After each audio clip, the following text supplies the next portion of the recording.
Hey guys, how's it going? This is Danish here from Tech Radar, and today we're checking out the Motorola Edge 30. The little sibling of the Motorola Edge 30 Pro. As soon as you open up the box, we've got this phone inside, which we'll come back to in just a minute. Inside, the first thing you get is a bit of documentation. I'm not really going to go through this whole thing. You know what it is, the warranty and stuff like that. Next up, we see a TPU case. Looks pretty standard, but the edges seem of higher quality. I think it might just do the job. Next, we've also got a Type A to Type C cable. Would have been nice to see a Type C to Type C, but this works. Last but not least, we've got the charging brick, again Type A, and 33 watts charging.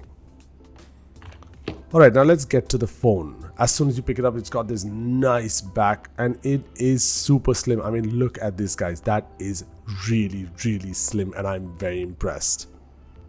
Alright, so let's set this up. It'll take a few minutes for us, but y'all, it'll be there in a second.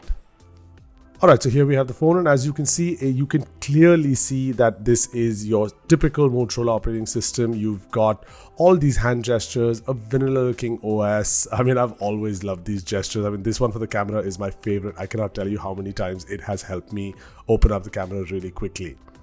Next up, we've got this triple camera setup on the back. Excited to check that out.